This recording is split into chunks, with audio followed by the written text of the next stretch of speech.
வணக்கம். இன்னைக்கு என்ன பார்க்க போறோம் அப்படின்னா ஃபோக்கஸ் 2.0 டெஸ்ட் நம்பர் 32 எக்ஸ்பிளேஷன் தான் பார்க்க போறோம். வாங்க டெஸ்ட்குள்ள போலாம். ஃபர்ஸ்ட் क्वेश्चन என்ன கொடுத்திருக்காங்கன்றத பாருங்க. இன் a school garden butterflies often visit flowers. ஓகேங்களா? அடுத்து என்ன கொடுத்திருக்காங்க? while schools feed on nuts. schools ஒண்ணும் இல்ல, அணில். பள்ளி தோட்டத்தில் வண்ணத்து பூச்சிகளில் பெரும்பாலும் பூக்களை சார்ந்திருக்கின்றன. அதே வேளையில் அணிகள் கொட்டைகளை உணவாக கொள்கின்றன. இவ்விரு உயிரினங்களும் எந்த வகையான நுகர்வோர்கள்? கரெக்டா கேட்டிருக்காங்களா? இப்ப அடுத்து என்ன நமக்கு ஆப்ஷன் கொடுத்திருக்காங்க பாருங்க. பட்டர்ஃபிளைஸ் என்ன இது கொடுத்திருக்காங்க? Herbivorous. Squirrels herbivorous. Carnivorous, omnivorous, parasites, decomposers, omnivorous, carnivorous கொடுத்திருக்காங்க. அப்ப நமக்கு என்ன தெரிஞ்சிருக்கணும்? இதோட ஆரம்ப கட்டம் தெரிஞ்சிருக்கணும். கரெக்டா? இதுல ஃபர்ஸ்ட் இந்த செடிகளே தனக்கான உணவை தானே தயாரிக்கிறவங்க என்ன சொல்றாங்க அப்படின்னா ப்ரொடியூசர்ஸ் சொல்றாங்க. சரிங்களா? செடிகள் என்ன செய்யுது?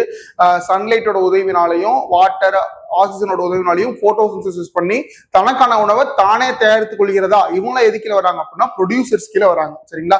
அவங்க அந்த செடிகளை சாப்பிட்ற உணவு உயிரினங்கள் இருக்குல்ல, செடிகளை உணவாக கொள்கிற உயிரினங்கள், அவங்களா எது கீழே வருவாங்க அப்படின்னாக்கா ஹெர்பிவோரஸ் கீழே வருவாங்க. சரிங்களா? எது கீழே வருவாங்க?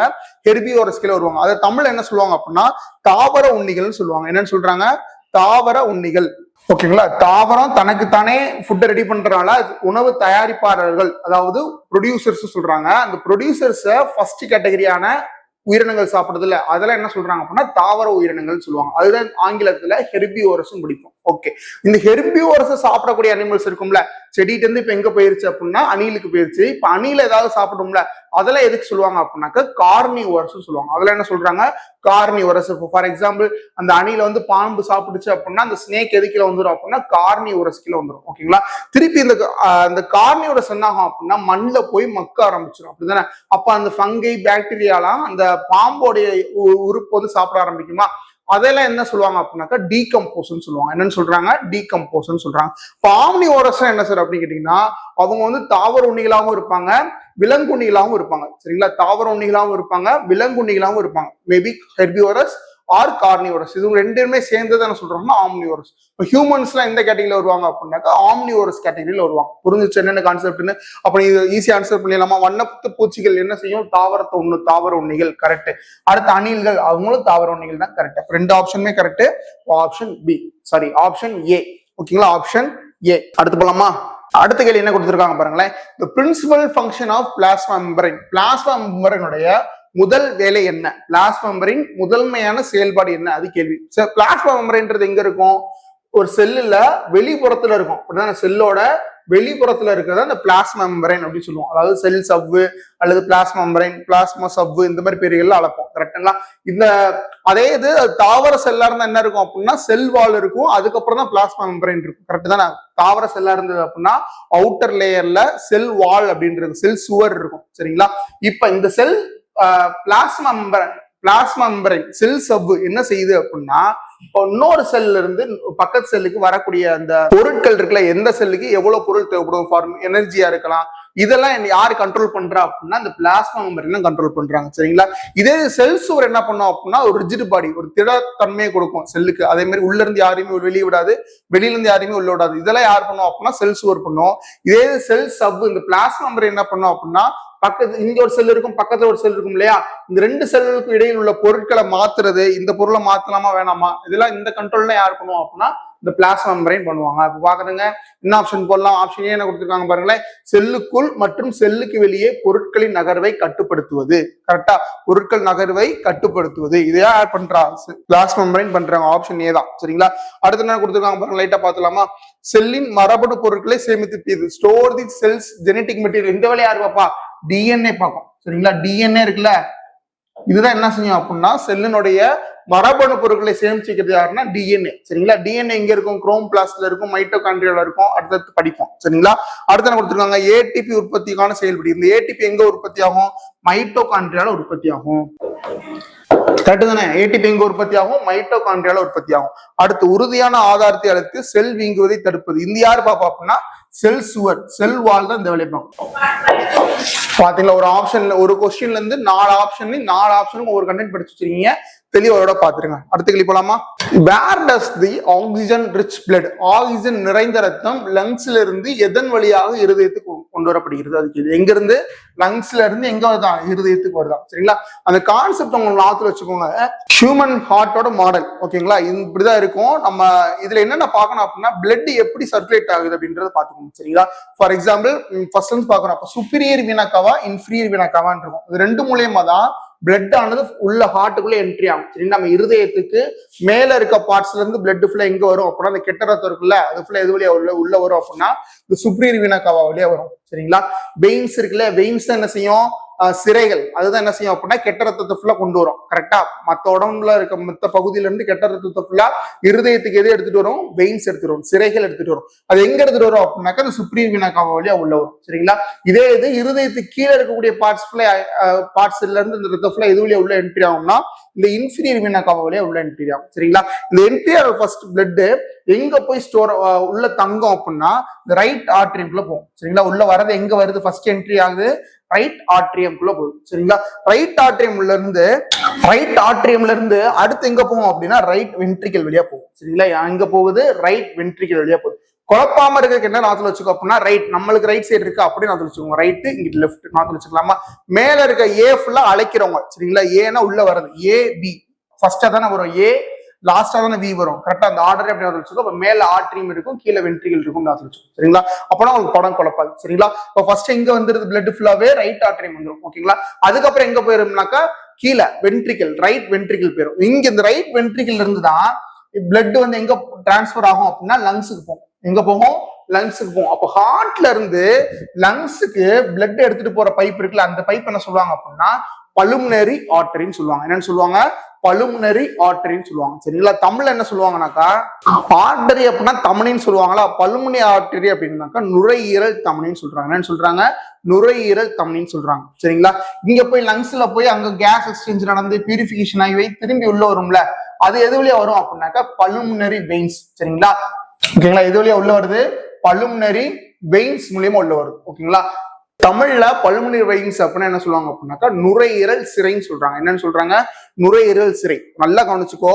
வெறும் சிறை அல்லது வெறும் வெயின் சொல்லி கொடுத்துருந்தாங்க அப்படின்னா கெட்ட ரத்தத்தை ஃபுல்லா எடுத்துட்டு வரும். மற்ற பாடி பார்ட்ஸ்ல இருந்து இருதயத்துக்கு கெட்ட ரத்தத்தை எடுத்துட்டு வரும். இதே அந்த பல்மனரி வெயின்ஸ் நுரையீரல் சிறைன்னு கொடுத்துட்டாங்க அப்படின்னா லங்ஸ்ல இருந்து நல்ல ரத்தத்தை எடுத்துட்டு வந்து எங்க விட்டுரும்? லெஃப்ட் ஆர்ட்ரியம்ல விட்டுரும். எங்க விட்டுரும்? லெஃப்ட் ஆர்ட்ரியம்ல விட்டுரும். சரிங்களா? திரும்பி இந்த லெஃப்ட் ஆர்ட்ரியம்ல இருந்து எங்க வந்திருக்கும் அப்படின்னாக்கா லெஃப்ட் வென்ட்ரிக்கல் வந்துடும். சரிங்களா? எங்க வந்துடும்? லெஃப்ட் வென்ட்ரிக்கல் வந்துடும். இந்த லெஃப்ட் வென்ட்ரிக்கல் இருந்து அரோட்ரா மூலியமா என்ன செஞ்சிடும் அப்படின்னாக்கா ரத்தம் எல்லா பாடி பார்ட்ஸுக்கும் டிரான்ஸ்பர் ஆயிடும். சரிங்களா? இந்த சர்க்குலேஷன் வந்துச்சா? அப்ப பாரு, நம்ம பிளட் எத்தனை தடவை ஹார்ட்டுக்குள்ள வந்து போகுது? இந்த ரைட் சைட்ல வந்து வெளியே போகுது, லெஃப்ட் சைட்ல உள்ளதோட வெளியே போகுது. அப்ப நம்ம ஹார்ட் வந்து டபுள் சர்க்குலேஷன் நடக்குது. அதனால நான் சொல்லிச்சுக்கோ டபுள் சர்க்குலேஷன். நம்ம ஹியூமன் ஹார்ட்ல எத்தனை சர்க்குலேஷன் நடக்குது அப்படின்னா டபுள் சர்க்குலேஷன் நடக்குது. சரிங்களா? அப்ப இந்த கான்செப்ட் புரிஞ்சிருச்சா? அப்ப என்ன கேட்டிருந்தாங்க? லங்ஸ்ல இருந்து ஹார்ட்டுக்கு எடுத்துட்டு வருது. அப்படிதான் லங்ஸ்ல இருந்து ஆக்சிஜன் ரிச் நல்ல ரத்தத்தை ஹார்ட்டுக்கு எடுத்துட்டு வருது. யாரும் கேட்டிருந்தாங்க? Pulmonary veins. கரெக்டா? நுரையீரல் சிறை. சரிங்களா? நுரையீரல் சிறை. விடை போட்டுடலாமா? Option C. சரிங்களா? அடுத்த கேள்வி போலாமா? அடுத்த கேள்வி பாருங்க என்ன கொடுத்துருக்காங்கன்னா, which enzyme is responsible for the breakdown of complex sugar molecules into simple glucose? என்ன பண்ணுது? சுகர் மாலிகூல்ஸ் இருக்குல்ல, அதை எதாவது மாத்துது அப்படின்னாக்கா குளுக்கோஸா மாத்துது. அதுக்கு என்ன நொதி தேவைப்படுகிறது அல்லது எந்த நொதி மாற்றுது அப்படின்றது கேள்வி. சரிங்களா? எந்த நொதி மாத்துது அப்படின்னாக்கா அமலைஸ். எந்த நொதி மாத்துது? அமலைஸ். அப்படினால நான் வச்சுக்கோ, சிம்பிள் சுகர் காம்ப்ளெக்ஸ் சுகரை வந்து சர்க்கரையை வந்து குளுக்கோஸா மாத்துனா யார் மாத்துறா? அமலைஸ் மாத்துது. சரிங்களா? அமலைஸ்னா எங்க சுரக்கக்கூடியது? ஃபார் எக்ஸாம்பிள் சலவரி கிளாண்ட், உமிழ் நீர்ல சுரக்கும் இல்லையா, அதை கூட சொல்லலாம். உமிழ் நீர்ல சுரக்கக்கூடிய நொதி வந்து அமலைஸ் தான். சரிங்களா? அடுத்து இந்த லிப்பேஸ் என்ன பண்ணுதுன்றதையும் படிச்சுக்கோ. லிப்பேஸ் என்ன பண்ணும் அப்படின்னா ஃபேட், கொழுப்பு இருக்குல்ல, கொழுப்பை வந்து கொழுப்பு அமிலங்களாகவும் ஃபேட்டி ஆசிட்ஸ் அண்ட் கிளிசரலா மாத்தும். என்ன மாத்துது? கொழுப்பை கொழுப்பு அமிலங்களாகவும் கிளிசரல் ஃபேட்டி ஆசிட்ஸாகவும் கிளிசரலாகவும் மாத்துது. யார் மாத்துறா? லிப்பேஸ் மாத்துது. சரிங்களா? ரெண்டு படிச்சாச்சு. அடுத்து மூணாவது என்ன படிக்க போற? பெப்சின். இதெல்லாம் ரொம்ப ரொம்ப முக்கியமானது. பயாலஜில ஹியூமன் பாடி டாபிக்ல இந்த கொடுத்திருப்பாங்க. இதெல்லாம் ரொம்ப ரொம்ப முக்கியமானது. நல்ல ஞாபகத்துல வச்சுக்கோங்க. பெப்சின் என்ன மாத்துது அப்படின்னாக்கா புரோட்டீனை பெப்டோடைடா மாத்தும். என்ன மாத்தும்? புரோட்டீனை பெப்டோடைடா மாத்தும். சரிங்களா? அடுத்து பைல் ஜூஸ் என்ன மாத்துது அப்படின்னாக்கா இதுவும் என்ன செய்யும் அப்படின்னா இது ஃபேட்டி ஆசிட்ஸா மாத்துதா. இங்க என்ன நடந்திருக்கும் அப்படின்னா கொழுப்பை கொழுப்பை மாத்தும். அதாவது நல்ல சுக்குநூறா உடைக்கிறது அல்லது கரைக்கிறது இந்த மாதிரி வேலையில யார் பார்ப்போம் அப்படின்னா இந்த பைல் ஜூஸ்ன்றது பார்க்கும். சரிங்களா, எமல்சிஃபைஸ் ஆஃப் ஃபேட்னு சொல்லுவாங்க. சரிங்களா, கொழுப்பு வந்து கூழ்மமாக்கிறது. எமல்சிஃபைஸ் ஆஃப் ஃபேட் நோட் பண்ணிக்கோங்க.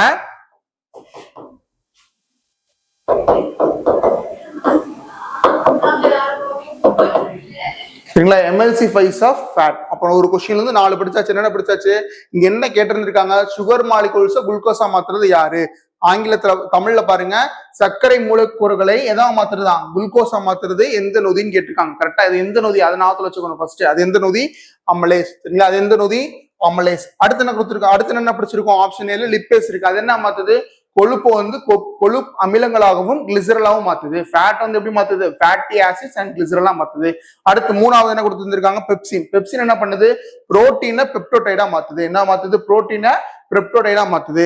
அடுத்து பைல்ஸ் என்ன பண்ணுது அப்படின்னாக்க கொழுப்புகளை கூழ்மமாக்குது. எமல்சிஃபைஸ் ஆஃப் ஃபேட், எமல்சிஃபிகேஷன் சொல்லுவாங்க. சரிங்களா, எமல்சிஃபிகேஷன் சொல்லுவாங்க. Emulsification of fat. ஓகேங்களா, போட்டலாமா? இந்த இதுக்கு ஆப்ஷன் வந்து B. அடுத்த என்ன கேட்டிருக்காங்க பாருங்களேன். which of the following represents the similarity between chloroplast and mitochondria? பின்வரும் எது குளோரோபிளாஸ்ட் மற்றும் மைட்டோகாண்ட்ரியா இடையே ஒற்றுமையை குறிக்கிறது? எது இப்போ ஒற்றுமை குறிக்கிறது? குளோரோபிளாஸ்ட். ஒவ்வொரு ஆப்ஷனா பார்த்துடலாமா?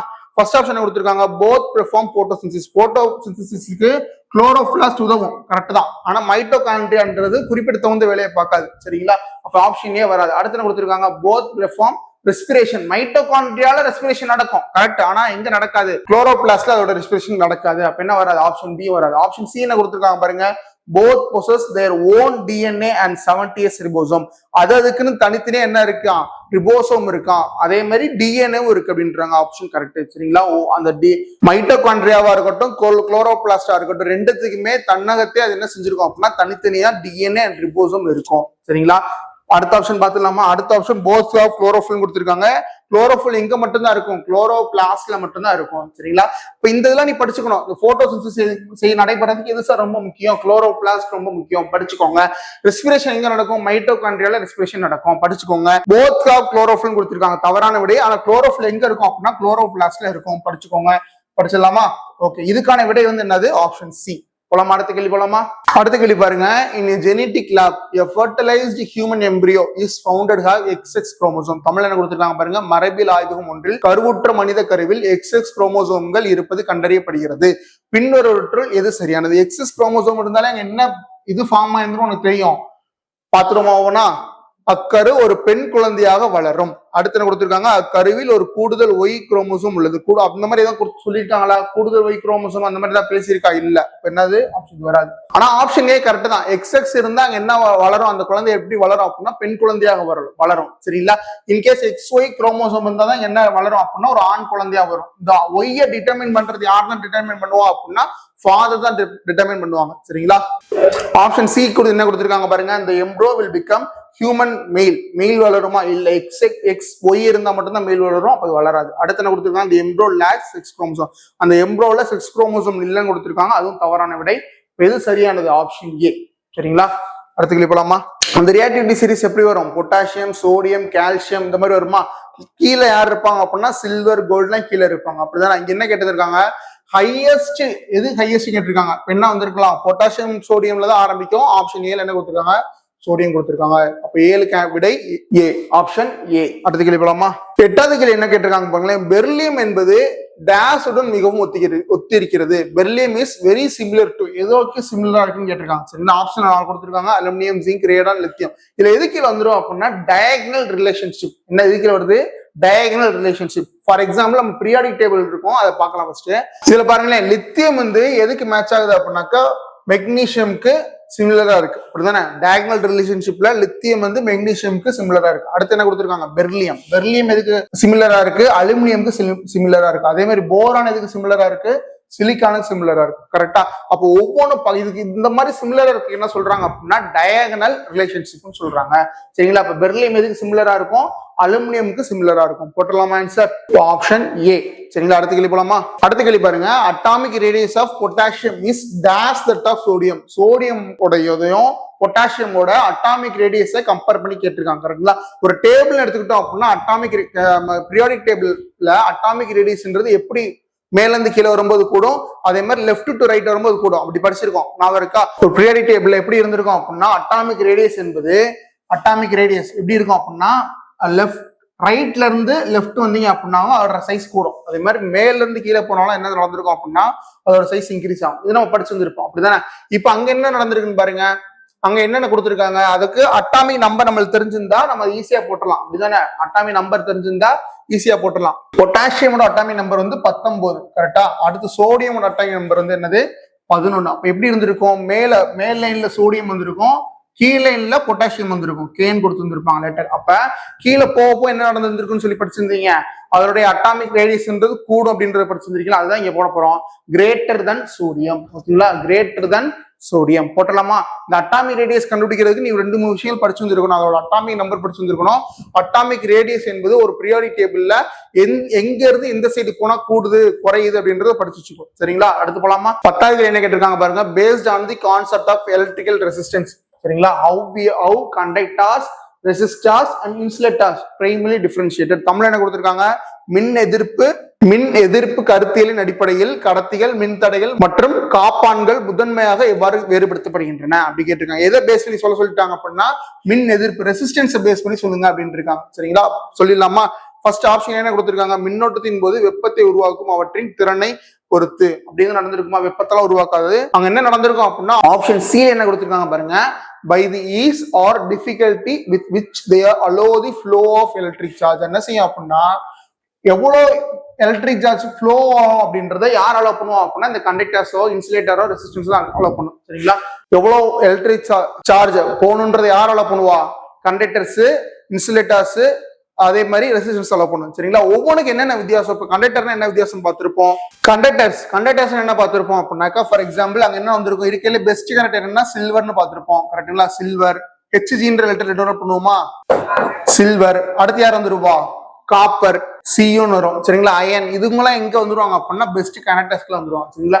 இன்சுலேட்டர்ஸ்லாம் யார் வந்துருப்பா அப்படின்னா பிளாஸ்டிக், வுட், இவங்களாம் எதுக்குள்ள வந்திருப்பாங்கன்னா இன்சுலேட்டர்ஸ்ல வந்திருப்பாங்க. மெட்டல்ஸ்ல பார்த்துட்டோம் அப்படின்னாக்கா சிலிக்கான், அதாவது நான் மெட்டல்ல மெட்டலாய்ட்ல என்ன வந்திருக்கும் அப்படின்னா சிலிக்கான்ல என்ன வந்திருக்கும் அப்படின்னா இன்சுலேட்டர்லாம் வந்துருக்கும், சரிங்களா?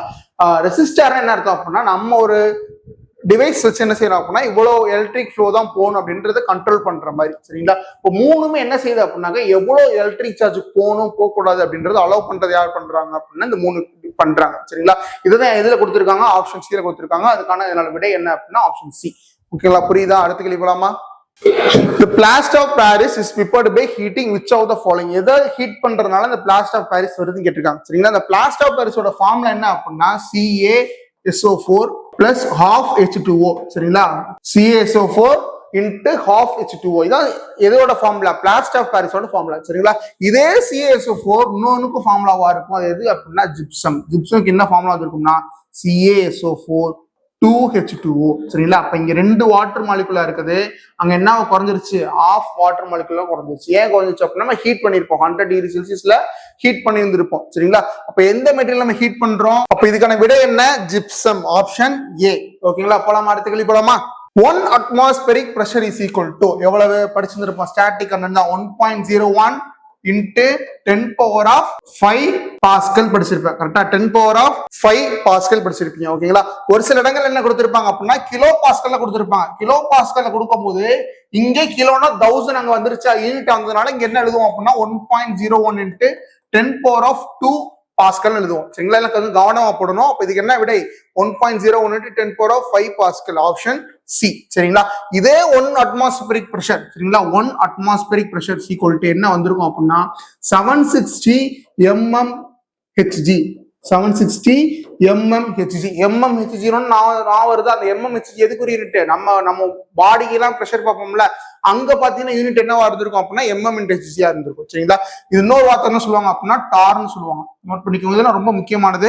இதுக்கான விடை என்னன்றதை பார்த்துட்டோம், ஆப்ஷன் சி, சரிங்களா? அடுத்த கேள்வி போலாமா? அடுத்த கேள்வி பாருங்க. ரொம்ப கொஸ்டின் பெருசு நினைச்சு பயப்படாத, ஈஸி தான் கொஸ்டின். என்ன கொடுத்துருக்காங்க? Collected samples of following solutions science laboratory.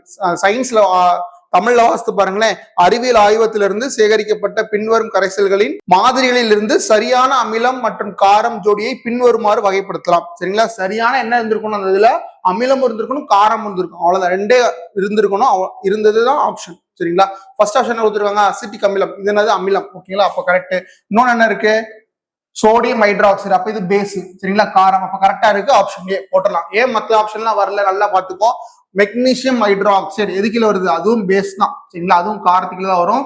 Ammonium hydroxide என்னதான், பேஸ் தான். பேஸ் பேஸ் கேட்கல, என்ன கேட்டிருந்திருக்காங்க, ஒரு ஆசிட் ஒரு பேஸ் கேட்டிருந்திருக்காங்க. ஆப்ஷன் பி வராது. ஏன் வராதுன்றது தெரியுதா? இப்ப இந்த கேள்வியில நம்ம வேற என்ன சார் படிக்கலாம் அப்படின்னா, இதெல்லாம் பேஸ் அப்படின்றத தெரிஞ்சுக்கும். சோடியம் ஹைட்ராக்சைடு இருக்கா, அப்ப NaOH அது ஒரு பேஸ் அப்படின்றது மைண்ட்ல நிப்பாட்டிக்கோ. அடுத்து என்ன கொடுத்துருக்காங்க, மெக்னீசியம் ஹைட்ராக்சைடு அது ஒரு பேஸ் அப்படின்றத மைண்ட்ல நிப்பாட்டிக்கோ. அமோனியம் ஹைட்ராக்சைடு அது ஒரு பேஸ் அப்படின்றது மைண்ட்ல நிப்பாட்டிக்கோ. அசிட்டிக் அமிலம்ன்றது உங்களுக்கு தெரியும், இந்த ஃபார்முலாலாம் ரொம்ப முக்கியம். அசிட்டிக் அமிலத்துல இந்த ஃபார்முலாலாம் ரொம்ப முக்கியம். CH3COOH. இந்த அசிட்டிக் அமிலம் என்பது என்ன ஆசிட்னு சொல்லுவாங்கன்னா, வலிமை குறை அமிலம் சொல்லுவாங்க, வீக் ஆசிட்னு சொல்லுவாங்க. சரிங்களா, அடுத்து என்ன கொடுத்துருக்காங்க, கால்சியம் ஹைட்ராக்சைடு. இந்த மாதிரி ஆக்சைடு வந்துச்சுனாலே மேக்ஸிமம் என்னவா தான் இருக்கும் அப்படின்னா, பேஸா தான் இருக்கும், காரம் தன்மையுடையதாக இருக்கும். பொட்டாசியம் ஹைட்ராக்சைடு KOH அது என்னதான், பேஸ் தான். சல்பூரிக் அமிலம் என்னது, ஆசிட். அந்த ஆசிட் சல்பூரிக் அமிலம் என்ன சொல்லுவாங்க அப்படின்னா, ஸ்ட்ராங் ஆசிட்னு சொல்லுவாங்க. அப்படிதானே, என்னன்னு சொல்லுவாங்க, வலிமை மிகு அமிலம்னு சொல்லுவாங்க. சரிங்களா, அதே மாதிரி சல்பூரிக் அமிலத்தோட அடப்பேர் என்ன, கிங் ஆஃப் ஆசிட்ஸ் சொல்லுவாங்க. சரிங்களா, கிங் ஆஃப் ஆசிட்ஸ், அமிலங்களின் ராஜான்ற மாதிரி சொல்லுவாங்க. சரிங்களா, நைட்ரிக் அமிலம். நைட்ரிக் அமிலம் என்னதான் இது கீழே வந்துருது அப்படின்னா, ஆசிட் கீழே வந்துருது. ஓகேங்களா, அவங்க என்ன கேட்டிருந்தாங்க, ஒரு ஆசிட் ஒரு பேஸ் இருக்க மாதிரி கேட்டிருந்தாங்க. அப்போ ஆப்ஷன் ஏ ஈஸியா இருக்கா கொஸ்டின்? ஓகே, இது கொஸ்டின் ஈஸியா இருந்தாலும் மற்ற ஆப்ஷன்ல இருந்து நம்ம எதெல்லாம் கத்துக்கலாம், எதெல்லாம் ரிவைஸ் பண்ண முடியும் அப்படின்றத பாத்துக்கோங்க. சரிங்களா, அடுத்த கேள்வி போலாமா? அடுத்த கேள்வி என்ன கொடுத்திருக்காங்க, which of the following correctly identifies a solution where the solute and solvent are both elements. இந்த வார்த்தை ரொம்ப முக்கியம். சரிங்களா, both elements and the solution is homogeneous. homogeneous என்னப்பா, ஒருபடித்தான கலவையா இருக்கணும். சரிங்களா, அதான் படிச்சிருப்பீங்க, என்ன இருந்திருக்கணும், ஒருபடித்தான, ஒருபடித்தான கலவை. இப்போ ஃபார் எக்ஸாம்பிள் அது என்ன சொல்லுவாங்க அப்படின்னா, சுகர் அண்ட் வாட்டர் என்ன சொல்லுவோம், நல்லா மிக்ஸ் ஆயிருச்சு, அது என்ன சொல்லுவாங்க அப்படின்னா, ஒருபடித்தான கலவைன்னு சொல்லுவாங்க. சரிங்களா, ஆனா இங்க என்ன ஒரு கொடுத்துருக்காங்க அப்படின்னா, ரெண்டுமே என்னவா இருக்கணும் அப்படின்னா, எலமெண்டா இருக்குன்னு சொல்லியாச்சு. என்னவா இருக்கணும், எலமெண்டா இருக்கணும். ஃபார் எக்ஸாம்பிள் இதுலயே பாருங்க, என்ன ஆப்ஷன் கொடுத்துருக்காங்க, சுகர் வாட்டர் கொடுத்துருக்காங்க. சரிங்களா, அது ஹோமோஜினியஸ் தான். ஓகேங்களா, ஆனா பார்த்தோன்னு டிக் அடிச்சிட கூடாது. அங்க ரெண்டுமே என்னவா இருந்திருக்குன்னு சொல்லியாச்சு, எலமெண்டா இருக்குன்னு சொல்லியாச்சு. ஆனா அந்த வாட்டரும் சரி சுகரும் சரி, அது ரெண்டுமே என்னது, காம்பவுண்ட். சரிங்களா, வாட்டர் என்னன்னு போடுவீங்க, H2O போடுவீங்களா, அப்ப நிறைய எலமெண்ட்ஸ் வந்து என்ன உருவாக்கும் அப்படின்னா, காம்பவுண்ட்ஸ் உருவாக்கும். பிக்சர் ரேஷியோன்னு பார்த்திருப்பீங்க. வாட்டர்ன்றது ஒரு காம்பவுண்ட், சுகர்ன்றது ஒரு காம்பவுண்ட். அங்க என்ன கேட்கல, ரெண்டுமே காம்பவுண்ட் கேட்கல, என்ன கேட்டிருக்காங்க, எலமெண்ட் கேட்டிருக்காங்க. தனித்தனி எலமெண்டா என்ன இருக்கு அப்படின்றத பார்க்கணும். சரிங்களா, அப்படி இருக்கணும். அதே மாதிரி ஹோமோஜினியஸாவும் இருக்கணும். சரிங்களா, அப்ப என்ன வராது, ஆப்ஷன் டி வராது.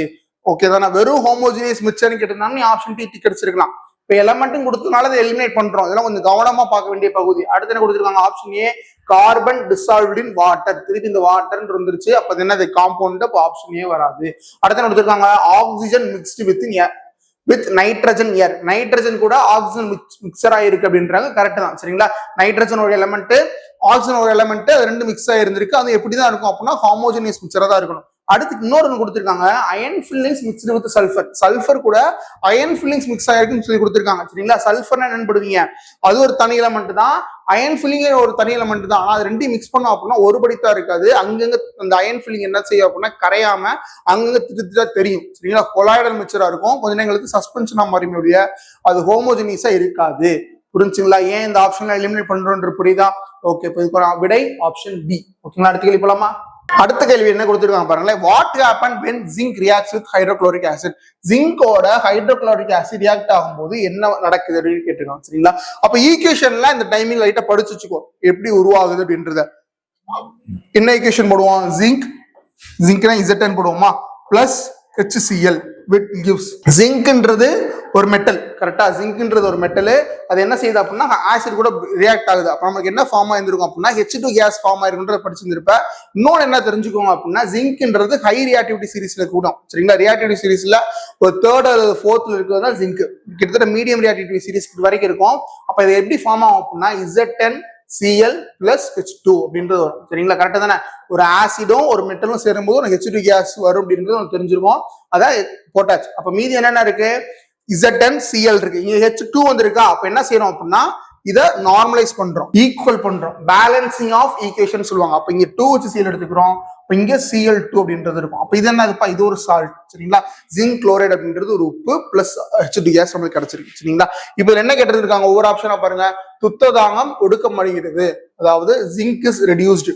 ரெடியூஸ்டு அர்த்தம் ரிடக்ஷன் நடந்திருக்கு அப்படின்ட்டு கேட்கறாங்க. ரிடக்ஷன் என்ன நடந்திருக்கும், ஆக்சிஜன்ன்றது ரெண்டு படிச்சிருப்போம் ஞாபகம் இருக்கு, ஆக்சிடேஷன் ரிடக்ஷன் ரியாக்ஷன் படிச்சிருப்போம், ஆக்சிடேஷன் ரிடக்ஷன் ரியாக்ஷன் படிச்சிருப்போம் சரிங்களா. ஆக்சிஜன் நடந்ததுன்னா என்ன அர்த்தம் அப்படின்னா ஆக்சிஜன் ஏற்றம் சொல்லுவாங்க சரிங்களா. ஆக்சிஜன் ஏற்றம், ரிடக்ஷன் ரியாக்ஷன்னா ஆக்சிஜன் ஒடுக்கம் ஓகேங்களா. அப்போ ஆக்சிஜன் ஏற்றம் அப்படின்னா ஆக்சிஜன்றவங்க உள்ள வந்திருப்பாங்கன்னு படிச்சிருந்திருப்பீங்க.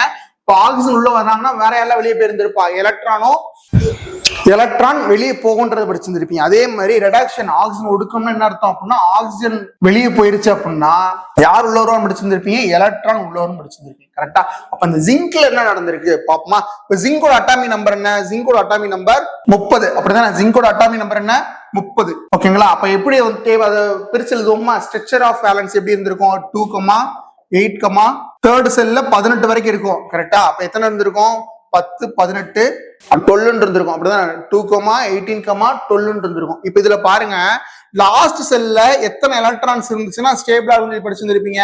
4 எலக்ட்ரான்ஸ் இருந்தா ஸ்டேபிள் ஆகுன்னு படிச்சிருந்திருப்பீங்க அப்படிதானே. லாஸ்ட் செல்ல 8 எலக்ட்ரான்ஸ் இருந்தா ஸ்டேபிள் ஆகுன்னு படிச்சிருந்திருப்பீங்க. அப்ப இது எப்படி எழுதிக்கலாம், 8 + 4 எலக்ட்ரான்ஸ் இருக்கு. அப்ப இந்த 4 எலக்ட்ரான்ஸ் என்ன ஆகணும்னா வெளியே போயாகணும் அப்படிதானே ஓகேங்களா. வெளியே போயாகணும். என்ன நடந்திருக்கும் அப்படின்னா இங்க பாருங்க, இந்த குளோரினோட அட்டாமி நம்பர் என்ன 17 ஓகேங்களா. என்னது 17. இதோட ஸ்ட்ரக்சர் எப்படி இருந்திருக்கும், 2, 8, 7 இருந்திருக்கும் ஓகேங்களா. 2, 8, 7 இருந்திருக்கும். இங்க நம்பர் ஆஃப் குளோரின் எத்தனை இருக்கு, 2 நம்பர்ஸ் இருந்திருக்கு. அப்ப 2, 8, 7 2 எலமெண்ட் இருந்திருக்குமா. லாஸ்ட் செல்ல 8 இருந்தா என்ன ஆயிரும், ஸ்டேபிள் ஆயிரும் அப்படிதானே. அப்ப என்ன நடந்திருக்கும் அப்படின்னா இந்த 4 எலக்ட்ரான் இங்க கொண்டு போய் என்ன ஆகும் அப்படின்னா ஒரு எலக்ட்ரானை மேட்ச் பண்ணும் சரிங்களா. ஒரு எலக்ட்ரானை மேட்ச் பண்ணும், அயானிக் காம்பவுண்ட் நடந்திருக்கும் சரிங்களா. என்ன இருக்கும், அயனிக் பிணைப்பு அப்படின்றது நடந்திருக்கும் சரிங்களா.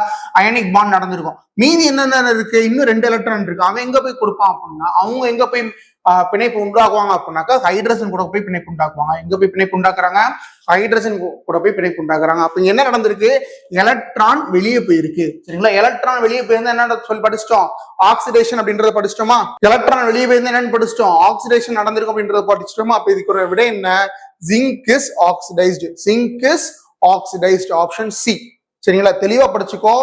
சிம்பிள் கான்செப்ட்ஸ் தான். துத்தநாகம் ஆக்சிடேஷன் அடைந்தது. ஆக்சிடேஷன் என்னன்னு தெரிஞ்சிருக்கணும், ரெடாக்ஸ் ரியாக்ஷன் என்னன்னு தெரிஞ்சிருக்கணும், ரெடக்ஷன் என்னன்னு தெரிஞ்சிருக்கணும். என்ன தெரிஞ்சிருக்கணும், ஆக்சிஜன் ஒடுக்கம், ஆக்சிஜன் ஏற்றம், ரெடாக்ஸ் ரியாக்ஷன் சரிங்களா. ரெண்டுமே நடந்திருக்கு, ஆக்சிஜன் ஒடுக்கம் நடந்திருக்கு, ஆக்சிஜன் ஏற்றம் நடந்திருக்கு அப்படின்னா ரெடாக்ஸ் ஓகேங்களா. இப்ப இங்க நடந்திருக்கு, ஆக்சிஜன் ஒடுக்கம்ல என்ன படிச்சிருந்தோம், ஆக்சிஜன் உள்ள வந்தாங்க அப்படின்னா எலக்ட்ரான் வெளியேறிடுவான்னு படிச்சிருந்தோம். இது ரெண்டுல ஏதாவது ஒண்ணு நடந்தாலுமே அதனால எது கீழே வந்துடும், ஆக்சிடேஷன் கீழே வந்துடும் சரிங்களா. அதை இங்க மேட்ச் பண்ணி பாக்குறோம். இப்ப இந்த ஃபார்ம் இப்படி ஈக்குவேஷன் எப்படி ஃபார்ம் ஆகுது, Z10 + 2HCl will gives Z10Cl2 + H2O. H2 case வெளியேறுது அப்படின்றது பார்த்தோம். ஏன் இந்த கேஸ் வெளியேறுது, ஒரு ஆசிடும் ஒரு மெட்டலும் சேர்ந்துச்சு அப்படின்னா H2 கேஸ் வெளியேறும் கரெக்ட். அப்ப அது போக ஒரு என்ன கிடைச்சிருக்கும், சால்ட் கிடைச்சிருக்கும். இதோட ஸ்ட்ரக்சர் ஆஃப் வேலன்ஸ் எஃப்ல போட்டு பாக்குறோம். இது 30. அப்ப இது எப்படி இருந்திருக்கும், 2, 18, 12 இருந்திருக்கும். அப்ப ஸ்டேபிள் ஆறதுக்கு எத்தனை இருந்தா போதும், 8 இருந்தா போதும். அப்ப 4 எலக்ட்ரான தலைமை ஜிங்க் என்ன செஞ்சிருக்கணும், வெளியேற்றணும். யார் கொடுத்திருப்பான், குளோரின் கொடுத்திருப்பான். குளோரின் அட்டாமிக் ஸ்ட்ரக்சர் என்ன, 2, 8, 7. அது மாதிரி 2 எலமெண்ட் இருக்கு. அப்ப என்ன நடந்திருக்கும், இங்க ஒரு எலமெண்ட் கொடுத்திருப்பான், இங்க ஒரு எலமெண்ட் கொடுத்திருப்பான். அவுட்டர் எலமெண்ட், அவுட்டர் ஆர்பிட்ல 8 எலக்ட்ரான்ஸ் வந்திருக்கும். அப்ப 8 எலக்ட்ரான்ஸ் வந்துருந்துச்சுன்னா என்ன ஆயிரும், ஸ்டேபிள் ஆயிரும். மீதி இருக்க 2 எங்க வந்துருக்கும்னா ஹைட்ரஜனுக்கு வந்துடும். அப்ப இங்க ஜிங்க் என்ன செஞ்சிருக்கு அப்படின்னா எலக்ட்ரான்களை வெளியேற்றி இருக்கு.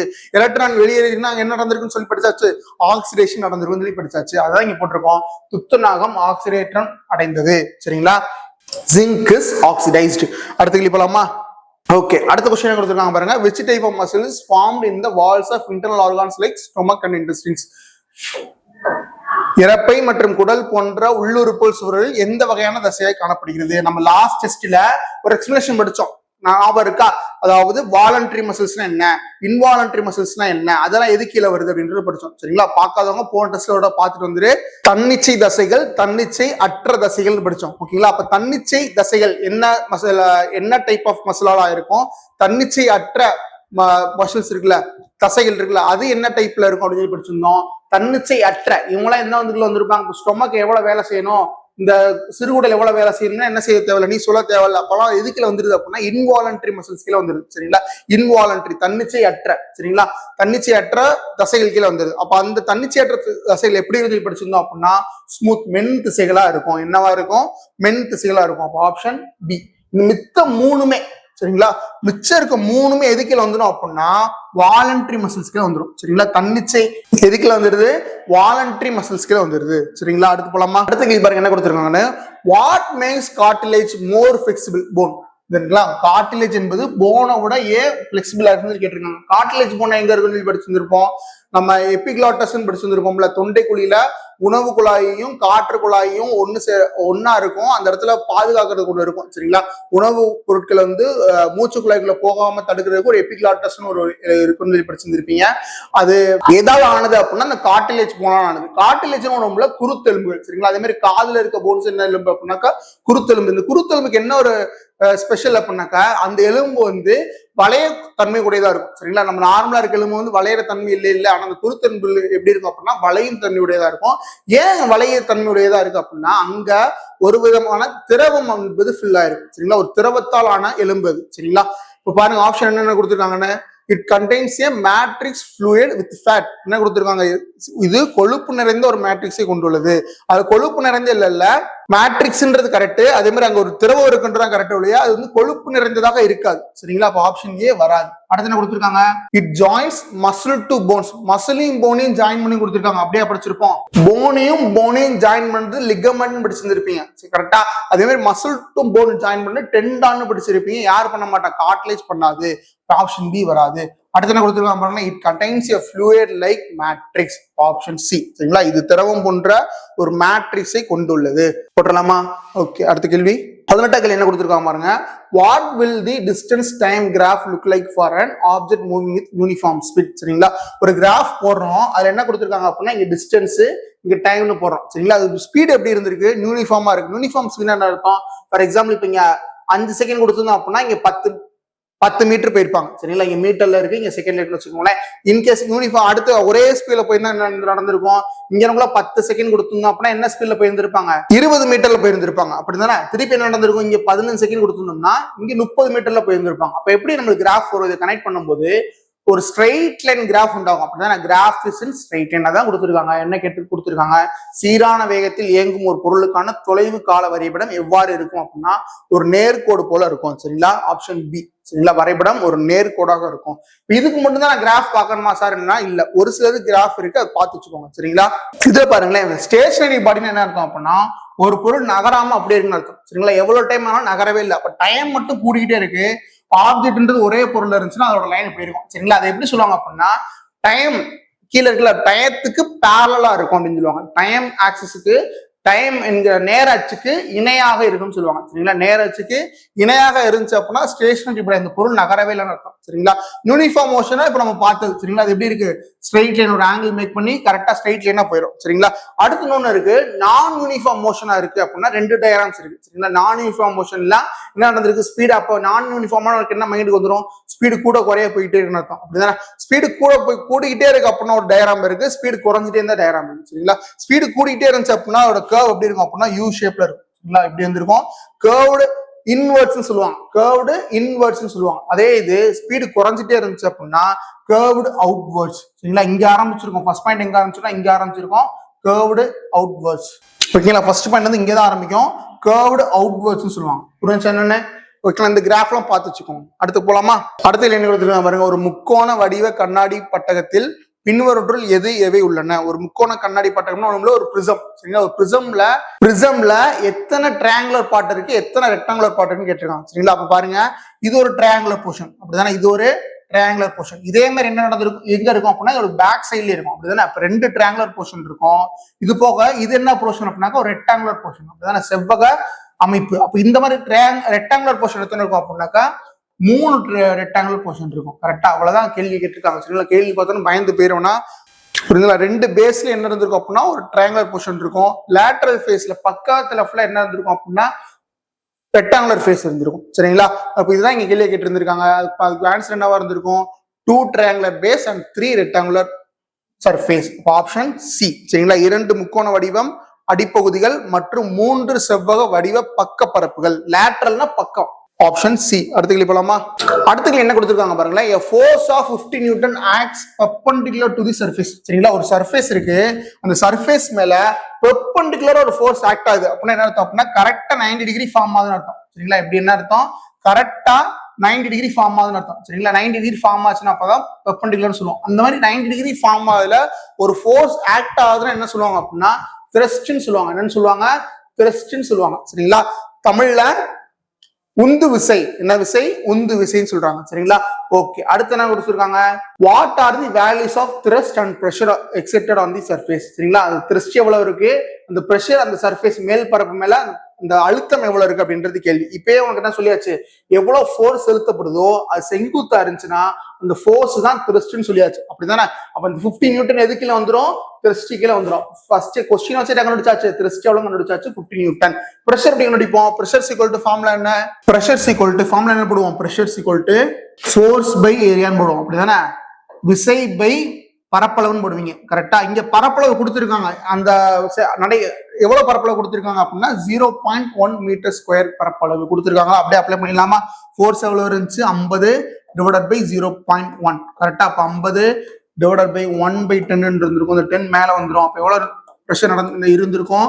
500 நியூட்டன். சரிங்களா, பிரஷர் ஈக்குவல் டு 500 நியூட்டன். விட என்ன? பிரஷர் 500 நியூட்டன்ல ஒண்ணுதான் இருக்கு. சரிங்களா, அப்ப ஆப்ஷன் சி. அடுத்து போலாமா? அடுத்து என்ன கொடுத்துருக்காங்க பாருங்களேன். வீட்டு மின் சுற்று பற்றிய எந்த கூறு தவறானதுன்னு கேட்டிருக்காங்க. சரிங்களா, வீட்டு மின் சுற்று அந்த எலக்ட்ரிக்கல் சர்க்யூட்ல வீட்டுக்கு கொடுக்கணும்ல, ஹோமுக்கு கொடுக்கறது, ரெசிடென்சியல் பர்பஸ் கொடுக்கறதுல எது ராங் ஸ்டேட்மெண்ட் கேட்டிருக்காங்க. சரிங்களா, ஃபர்ஸ்ட் என்ன கொடுத்துருக்காங்க? a fuse is always connected in the live wire. live wire என்ன அர்த்தம் அப்படின்னா ஃபேஸ் வயர். சரிங்களா, லைவ் வயர்னா கரண்ட் வரக்கூடிய ஃபேஸ் வயர்ல தான் ஃபியூஸ் கனெக்ட் பண்ணி கொடுத்துருக்காங்க. கரெக்ட். அடுத்து என்ன கொடுத்துருக்காங்க? a fuse current protects the circuit from excessive current. Correct தான். அதிகமான கரண்ட் இங்க வந்துச்சு அப்படின்னா ஃபியூஸ் போயிடும், ஃபியூஸ் கட் ஆயிரும். அப்ப என்ன செய்யுது? அதை கண்ட்ரோல் பண்ணுது. ஆப்ஷன் பி கரெக்ட் தான். Current through each application same. ஒவ்வொரு பொருட்களுக்கும் வரக்கூடிய கரண்டோட அளவு சமமா இருக்கும் அப்படின்றது கொடுத்துருக்காங்க. சரிங்களா, ஒவ்வொரு பொருட்களுக்கும் வரக்கூடிய கரண்ட் அளவு சமமா இருக்கும்னா நம்ம என்ன கனெக்ஷன்ல கொடுத்துருக்கணும்? சீரியஸ் கனெக்ஷன்ல கொடுத்துருந்துருக்கணும். தொடர் இணைப்புல கொடுத்திருந்தா மட்டும்தான் கரண்ட் எப்படி இருந்திருக்கும் அப்படின்னா கான்ஸ்டன்டா இருந்திருக்கும். கரெக்டா? ஆனா இங்க நம்ம எப்படி கொடுப்போம் அப்படின்னா வீடுகளுக்கு எல்லாத்தையுமே பேரலல் கனெக்ஷன்ல கொடுப்போம், இணை இணைப்புல தான் கொடுப்போம். சரிங்களா, அப்ப இந்த ஃபோர்த் கொடுத்துருக்காங்க பாருங்க, ஆல் அப்ளிகேஷன்ஸ் ஆர் கனெக்டட் இன் பேரலல். அப்ப இது கரெக்ட். பேரல்ல கொடுத்திருந்தோம் அப்படின்னா அந்த கரண்டோட மதிப்பு மாறும், சமமா இருக்காது. ஆப்ஷன் சி தப்பு. சரிங்களா, ஆப்ஷன் சி வராது. அடுத்த கேள்வி போலாமா? அடுத்த கேள்வி பாருங்க. which of the following statement is not correct? கொடுக்கப்பட்டுள்ள எந்த ஸ்டேட்மெண்ட் வந்து சரியில்லை, தவறானதுன்னு கேட்டிருக்காங்க. சரிங்களா, என்னென்ன கொடுத்துருக்கோம்? ஒரு பிரிசம்ல இன்சிடென்ட் ரே எப்படி இருக்கும், எமர்ஜென்ட் ரே எப்படி இருக்கும், அது பேரலா இருக்குமா, டிஸ்பர்சன் ரேனா என்ன, பிளான் படிச்சாதான் உங்களுக்கு ஈஸியா புரியும். சரிங்களா, லைட்டா பார்த்து வந்துடலாமா? இதுல பாருங்க, இந்த PQ பாயிண்ட் என்ன அப்படின்னாக்கா படுகதிர். சரிங்களா, PQன்ற பாயிண்ட் தான் என்னது? படுகதிர். இது மூலியமா தான் ஒளி போறதை நம்ம கனெக்ட் பண்ணிப்போம். சரிங்களா, அதனாலதான் ஆங்கிலத்தில் என்ன சொல்றாங்க அப்படின்னா இன்சிடென்ட் ரே அப்படின்ற சொல்றாங்க. சரிங்களா, இன்சிடென்ட் ரே. அப்ப ஆங்கிள் ஆஃப் இன்சிடென்ஸ் எப்படி இருந்திருக்கும்? ஓகே, கவனிங்க. இதுக்கு ஆங்கிள் ஆஃப் இன்சிடென்ஸ் எப்படி இருந்திருக்கும்? ஃபார் எக்ஸாம்பிள், நம்ம ஒரு பிளைன் வச்சிருந்தோம் அப்படின்னா இங்க வந்து பட்டு இப்படி திரும்பி போகுமா, இதுல நம்ம என்ன வரைஞ்சிருப்போம்? இந்த பிளைனுக்கு ஒரு 90 டிகிரில ஒரு லைன் வரைவோம். கரெக்டா தான். இந்த ஒரு பிளைனுக்கு 90 டிகிரி ஒரு லைன் வரைவோம். அதுக்கு ரைட் சைடு இந்த அதுக்கும் படுகதிருக்கும் உள்ள ஆங்கிள், அந்த அதுக்கும் அந்த நார்மல் லைனுக்கும் இன்சிடென்ட் ரேக்கும் உள்ள இன்பிட்வீன் அந்த ஆங்கிள் தான் என்ன சொல்லுவாங்க அப்படின்னா இன்சிடென்ட் ஆங்கிள்னு சொல்லுவோம். அதே மாதிரி அந்த நார்மல் லைனுக்கும் ரிஃப்ளெக்டர் ரேக்கும் உள்ள அந்த நடுவில் இருக்க ஆங்கிள் என்ன சொல்லுவாங்க அப்படின்னாக்கா ரிஃப்ளெக்ட் ஆங்கிள் சொல்லுவாங்க. அப்படிதானே? எதிரொலிப்பு கோணம் சொல்லி படிச்சிருந்திருப்போம். சரிங்களா, அதே மாதிரி என்ன செய்யறோம் அப்படின்னா இந்த படுகதிர் வந்துருச்சு. அப்ப இந்த பரப்புக்கு செங்குத்தா ஒரு கோடு வரையணுமா? அப்படிதான் அதுதான் இந்த டாட் லைன். சரிங்களா, அந்த டாட் லைன். அதுக்கும் இதுக்குள்ள கேப் வந்து என்னது? ஆங்கிள் ஆஃப் இன்சிடென்ஸ் ஐ. சரிங்களா, ஆங்கிள் ஆஃப் இன்சிடென்ஸ் ஐ. உனக்கு தெளிவா பாத்துக்கோ. ஒரு பிரிசம்ல ஒரு லைட் ரே வந்து விழுகுது. சரிங்களா, அந்த விழுகிற ரே என்ன சொல்றோம்? இன்சிடென்ட் ரேன்னு சொல்றோம். சரிங்களா, அந்த இன்சிடென்ட் ரே வந்து விழுகுது. சரிங்களா, அது என்ன மெட்டீரியலா இருக்கு? இப்ப இது யாரு இப்ப காத்துல இருந்து என்ன நடந்திருக்கு அப்படின்னா ஒரு கிளாஸ்ல போயிருக்கு. அப்ப என்ன நடந்திருக்கும்? ஒரு ரிஃப்ராக்ஷன் நடந்திருக்கும், ஒளி விலகல் அப்படின்றது நடந்திருக்கும். அதை பத்தி அடுத்து பார்ப்போம். சரிங்களா, அப்படி இந்த ஒளி விலகல்ன்றது எவ்வளவு நடந்திருக்கும் அப்படின்னா வரக்கூடிய ஆங்கிள் பாத்துக்கோ இப்படிதானே போயிருந்திருக்கணும். கரெக்ட் தானே? வரக்கூடிய ஆங்கிள்ன்றது இப்படிதான் போயிருந்திருக்கணும். ஆனா அங்க என்ன நடந்திருக்கும் அப்படின்னா ஒரு விலகுதல் ஏற்பட்டிருக்கும். விலகல் ஏற்பட்டதுனால அந்த பிரிசம்குள்ள டிராவல் ஆகும். எப்படி டிராவல் ஆகும்னா இந்த மாதிரி டிராவல் ஆகும். சரிங்களா, எப்படி டிராவல் ஆகுது? ஸ்ட்ரைட் லைனா டிராவல் ஆகும். சரிங்களா, திரும்ப இங்க இந்த பிரிசம் கண்ணாடிக்குள்ளே போயிட்டு திரும்ப நடந்திருக்கு அப்படின்னா இப்ப இங்க கிளாஸ் வந்து எங்க வரப்போகுது, திரும்ப ஏர்ன்ற ஒரு மீடியம்குள்ள வரப்போகுது. கரெக்ட் தானே? அப்ப அங்க ஒரு ரிஃப்ராக்ஷன் ஏற்பட்டு இருந்திருக்கும். சரிங்களா? அங்க ஒரு ரிஃப்ராக்ஷன் ஏற்பட்டு இந்த மாதிரி வெளியே வருது. சரிங்களா? அங்க ஒரு ரிஃப்ராக்ஷன் ஏற்பட்டு வெளியே வருது. சரிங்களா? இது ஒவ்வொன்றையும் நீ தெளிவா படிச்சுக்கணும். ஃபர்ஸ்ட் ரே எப்படி வருதுன்றது படிச்சுக்கோம். இதுக்கு அப்புறமேட்டு ஆங்கிள் எப்படி வருதுன்றதை பார்த்துக்கோ. சரிங்களா? இந்த ரே வெளியே வருது இல்லையா, இது என்ன சொல்லுவாங்க அப்படின்னா எமர்ஜென்ட் ரேன்னு சொல்லுவாங்க. என்னன்னு சொல்லுவாங்க? எமர்ஜென்ட் ரே அப்படின்னு சொல்லுவாங்க. சரிங்களா? இதுக்கு என்ன சொல்லுவாங்க அப்படின்னா ரிஃப்ராக்டட் ரே. இதுக்கு என்ன சொல்றாங்க? ரிஃப்ராக்டட், ஒரு விலகுதல் ஏற்பட்டு வருது இல்லையா, அதனால ரிஃப்ராக்டட் ரே அப்படின்ற சொல்றாங்க. சரிங்களா? 3 ரே படிச்சாச்சா? இப்ப இதுல ஆங்கிள் பாருங்க, ஒரு இன்சிடென்ட் ரேக்கும் இந்த நார்மல் லைனுக்கும் இன் பிட்வீன்ல இருக்கிறது ஆங்கிள் ஆஃப் இன்சிடென்ஸ் படிச்சிட்டோம். அதே மாதிரி இங்க இருக்கிறது என்னது, அந்த இன்சிடென்ட் ரேக்கும் அதுக்கு செங்குத்து கோடும் போது எவ்வளவு விலகுதல் ஏற்படுதுன்னு சொல்றது வந்து ஆங்கிள் ஆஃப் ரிஃப்ராக்ஷன். சரிங்களா? Angle of refraction. அடுத்து நடந்திருக்கு, இங்க இருந்து ஒரு டீவியேஷன் நடந்திருக்கு. அப்படித்தானே? இங்க இருந்து வரக்கூடிய லைன் வந்து இங்க இருந்து ஒரு மாற்றம் ஏற்படுது. அதை குறிக்கிறது என்னது அப்படின்னா ஆங்கிள் ஆஃப் டீவியேஷன். சரிங்களா? Angle of deviation. புரிஞ்சா? என்ன கேள்வி கேட்டிருந்திருக்காங்க அப்படின்னா ராங் ஆப்ஷன் எதுன்னு கேட்டிருந்திருக்காங்க. சரிங்களா? இந்த கான்செப்ட் தெரிஞ்சிருந்தாலே போதும், நம்ம அதை படிச்சு ஆன்சர் பண்ணிடலாம். ஃபர்ஸ்ட் என்ன கொடுத்திருக்காங்க பாருங்க, இந்த prism the incident ray and emergent ray are always parallel கொடுத்திருக்காங்க. பேரலா வருது. பேரலல்னா ஒரே ஷேப்ல இருக்கணும். இப்படி இன்சிடென்ட் ரே இங்க இருந்துச்சு அப்படின்னா அதே மாதிரி இருக்கணும். ஆனா அங்க என்ன நடந்தது, எமர்ஜென்ட் ரேன்றது இன்சிடென்ட் இருந்து இங்க இருந்தது, எமர்ஜென்ட் ரேன்றது அதுக்கு ஆப்போசிட்டா இருந்ததா? கரெக்டா? அப்ப என்ன நடந்திருக்காது அப்படின்னா அது பேரலா வந்திருக்காது. ஆப்ஷன் ஏ தான் கரெக்ட். சரிங்களா? அவங்க இன்கரெக்ட் கேட்டிருக்காங்களா, நாட் கரெக்ட் கேட்டிருக்காங்க. அப்போ தவறான ஸ்டேட்மெண்ட் இதுதான் கரெக்ட். இப்போ மற்றது எல்லாமே கரெக்டான ஸ்டேட்மெண்ட். அப்படிதானே? அப்ப இதுல இருந்து நம்ம படிச்சுக்கலாம். என்ன ஃபர்ஸ்ட் பாயிண்ட் படிக்க போறீங்க? ஃபர்ஸ்ட் இந்த prism dispersion can occur if white light is used. சரிங்களா? இந்த ஒரு பிரிசம் நம்ம பயன்படுத்தும் போது இதுல வரக்கூடிய இந்த எமர்ஜென்ட் ரே இருக்குல்ல, நம்ம இங்க இருந்து ஒரு ஒயிட் லைட் பயன்படுத்தணும் அப்படின்னா இங்க இருக்குள்ள என்ன கலர், டிஃபரன்ஸ் கலர்ஸ் நமக்கு வெளியே தெரியும். சரிங்களா? 7 கலர்ஸ் ரெயின்போ கலர்ஸ் இருக்குல்ல, அது வெளியே தெரியும். அதுதான் என்ன சொல்றாங்க அப்படின்னா டிஸ்பர்சன்ஸ், ஒளி சிதறலுக்கு வாய்ப்பு இருக்கு அப்படின்றத சொல்றாங்க. சரிங்களா? அடுத்து என்ன கொடுத்துருக்காங்க? Second point. தேர்ட் பாயிண்ட் என்ன கொடுத்துருந்தாங்க? In a prism, the emergent ray bends towards the base of the prism. பார்த்தோமா? ஒரு prism இருக்கு, இந்த emergent rayன்றது பேஸ் நோக்கி என்ன நடந்தது, பெண்ட் ஆயிருக்கு. என்ன கொடுத்திருக்காங்க? 3ஆம் பாயிண்டா கொடுத்திருக்காங்க. அடுத்து 4th என்ன கொடுத்திருக்காங்க? The angle of deviation is the angle of between the incident ray and emergent ray. Correct தானே? டீவியேஷன் எவ்வளவு விலகி செயல்பட்டுக்கின்றது, இன்சிடென்ட் ரேக்கும் எமர்ஜென்ட் ரேக்கும் உள்ள ஆங்கிள் தான் என்னது, டீவியேஷன், ஆங்கிள் ஆஃப் டீவியேஷன். ஓகேங்களா? போட்டலாமா? அப்ப ஆப்ஷன் ஏ தான் தவறானது போட்டாச்சு. சரிங்களா? மத்த எல்லா பாயிண்ட் நல்லா படிச்சு வச்சுக்கோங்க. ஓகேங்களா? அடுத்த கேள்வி போலாமா? அடுத்த கேள்வி என்ன கொடுத்திருக்காங்க? 2 objects of mass 100 kg. சரிங்களா? 2 பொருள் இருக்கு. 2 பொருளோட மாஸ் எவ்வளவுதான்? m1 100 தான், m2 magnitude of gravitational force between the 2 objects. என்ன கேட்டிருக்காங்க? அந்த 2 பொருளுக்கும் இடையே உள்ள விசை எவ்வளவு? சரிங்களா? அந்த 2 பொருளுக்கு இடையில் உள்ள விசை என்னவாக இருக்கும்ன்ற கேள்வி. நம்ம கண்டுபிடிக்க ஃபார்முலா தெரியுமா? F = அந்த விசை F = எழுதுவோமா? என்ன ஃபார்முலா போடுவோம்? F = G × m1 × m2 / r² போடுவோமா? r-னா அந்த 2 பொருளுக்கும் இடையிலான தூரம், g-னா கான்ஸ்டன்ட், மாறிலி, கிராவிடேஷனல் கான்ஸ்டன்ட் சொல்லி போடுவோம். சரிங்களா? அதோட மதிப்பு இங்கே கொடுத்துட்டாங்க பாருங்க. எவ்வளவு கொடுத்துருக்காங்க? 6.67 × 10⁻11 கொடுத்துட்டாங்க. இதோட யூனிட்ல ரொம்ப முக்கியம். சரிங்களா? kg² மட்டும் தான் இருக்கும். அதோட யூனிட்ல நல்லா படிச்சுக்கோங்க. சரிங்களா? இது அப்படியே அப்ளை பண்ணிடலாமா? ஜி எவ்வளவு கொடுத்துருந்தாங்க? 6.67 × 10⁻−11 போட்டாச்சு. அடுத்த என்னது? m1 × m2 ரெண்டுமே என்னதான்? 100 × 100 தான், டிவைடட் பை r². எவ்வளவு தூரம் இருந்தது? 1 மீட்டர் டிஸ்டன்ஸ் தான் இருந்தது. 1² சரிங்களா? இது சிம்பிளிஃபை பண்ணும்போது என்ன கிடைச்சிருக்கும்? இங்க ஒரு 100க்கு இங்க ஒரு 100 இருக்கா, அப்ப நம்ம எழுதும்போது என்ன எழுதிக்கலாம்? 10⁻4 எழுதிக்கலாமா? அப்ப அங்க 10⁻+4 இருக்கு, இங்க 10⁻−11 இருக்கு. சிம்பிளிஃபை பண்ண உங்களுக்கு என்ன கிடைச்சிருக்கும்? 6.67 × 10⁻−7. அப்படிதான் இங்க -11 இங்க +4 இருந்திருக்கும். வேற ஒரு டிஃபரன்ஸ்ல சிம்பிள்ஸ்ல இருந்துச்சு அப்படின்னா நம்ம என்ன செஞ்சிருவோம்? மைனஸ் பண்ணி பெரிய சிம்பிள்குள்ளே போட்டுருவோம். எவ்வளவு வந்திருக்கும் அப்படின்னா -7. அதான் இங்க அப்ளை பண்ணிருக்கோம். விடை என்ன? 6.67 × 10⁻−7 ஆப்ஷன் ஏ. ஓகேங்களா? போட்டலாமா? அடுத்த கேள்வி பாருங்க. The human cannot hear sound more than the இவ்வளவு ஃப்ரீக்வன்சிக்கு மேல இருந்தா நம்மளால என்ன செய்ய முடியாதுன்னு கேட்க முடியாது. அப்ப ஹியூமன் எவ்வளவு ஃப்ரீக்வன்சி வரை கேட்கலாம் அப்படின்னா 20 ஹெர்ட்ஸ்ல இருந்து, சரிங்களா? 20 ஹெர்ட்ஸ்ல இருந்து 20,000 ஹெர்ட்ஸ் வரை கேட்கலாம். அதுக்கு மேல போச்சுன்னு என்ன செய்ய முடியாது? கேட்க முடியாது. மோர் தான் நம்மளால எவ்வளவு கேட்க முடியும்? 20,000 ஹெர்ட்ஸ் வரை கேட்கலாம். சரிங்களா? அது என்ன ஆப்ஷன்ல இருக்குன்றத பாருங்க.